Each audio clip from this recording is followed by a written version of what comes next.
Olá, bom dia, graça e paz, oitavo dia do nosso propósito de jejum e oração e a pergunta que não quer calar nesse dia.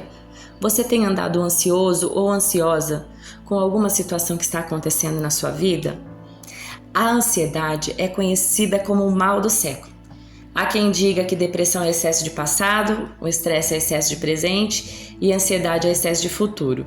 A ansiedade nada mais é que uma resposta natural do nosso corpo, da nossa mente a situações de estresse, de perigo, de incerteza. É uma emoção que pode se manifestar como preocupação, como medo, como nervosismo, inquietação. Em algumas circunstâncias, a ansiedade pode ser adaptativa, ela pode nos ajudar a lidar com os desafios. No entanto, quando a ansiedade se torna persistente, excessiva e ela interfere nas atividades diárias, ela pode ser considerada um transtorno de ansiedade. E todos nós já passamos por isso em algum ou outro momento da nossa vida. Uns com menos intensidade, outros com mais intensidade.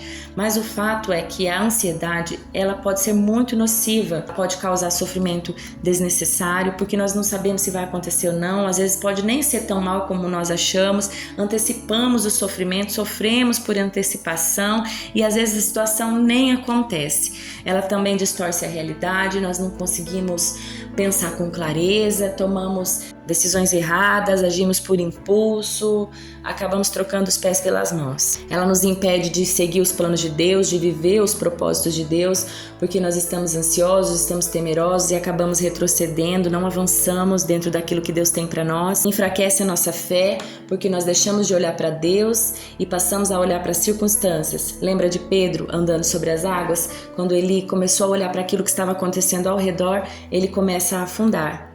E os discípulos diante da tempestade em alto mar? Jesus estava no barco com eles, mas eles não conseguiam pensar com clareza. Eles estavam olhando as circunstâncias e se esqueceram que Jesus, aquele que podia acalmar qualquer tempestade, estava ali do lado deles. Ficaram temerosos, ansiosos, com medo de morrer. A forma como nós lidamos com as pressões da vida apontam para quem é o nosso Deus. Você confia em Deus? Confia mesmo? Se você confia, então por que você está tão preocupado? A maioria das nossas preocupações, ela circunda em torno de coisas materiais, de dinheiro. Jesus disse, não andem ansiosos pelo vosso corpo, pelo que é vez de comer, pelo que é vez de vestir. Deus, Ele sabe das nossas necessidades antes que a gente peça, minha irmã. E a palavra do Senhor diz que há dois senhores, Deus e o dinheiro. E a Bíblia é muito clara quando ela diz que não há como servir a dois senhores. Você vai amar a um e odiar ao outro. Então, diante de uma crise, diante das minhas necessidades, se a minha perspectiva está que o dinheiro pode me tirar dessa situação, que uma situação financeira melhor pode me livrar dessa situação, e eu não recorro a Deus, eu não dependo de Deus diante das minhas necessidades, e isso está apontando para qual Deus eu estou servindo. Em Filipenses capítulo 4, versículos 6 e 7 diz assim: não vivam preocupados com coisa alguma, em vez disso orem a Deus. Aqui ele está falando sobre dependência, sobre depender de Deus, olha, pedindo aquilo que vocês precisam. E agradeçam-lhe por tudo que ele já fez. Olha só, traga à memória, minha irmã, aquilo que te dá esperança. Isso vai fortalecer sua fé, aquilo que Deus já fez, aquelas situações em que ele te sustentou, os livramentos que ele já te deu. E aqui na sequência vem uma condição.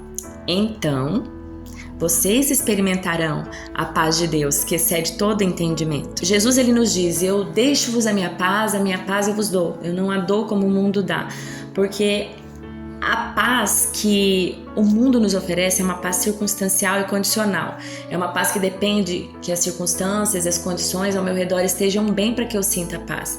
Mas a paz que Deus pode nos dar, a paz que excede todo o entendimento, vai além da compreensão humana, essa paz, ela independe das circunstâncias, das situações ao meu redor estarem bem ou não. Eu simplesmente tenho paz porque eu confio que Deus está no controle de todas as coisas e não importa o que esteja acontecendo, Ele luta e age em meu favor. Aqui também nos diz que essa paz guardará a nossa mente e o nosso coração em Cristo Jesus. E são justamente nessas duas áreas que a ansiedade nos ataca, a mente e o coração.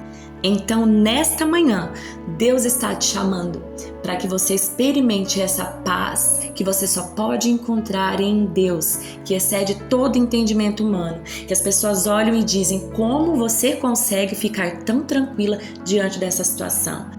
As pessoas ao seu redor, o mundo ao seu redor não consegue compreender como essa pessoa passa por essa situação e vive tão tranquilamente, tão em paz, tão confiante. Essa é a paz que somente Deus pode nos dar.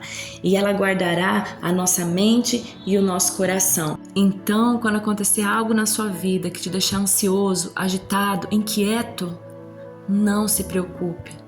Recorra a Deus, leve a Ele em oração todas as suas preocupações, ansiedade e inquietações.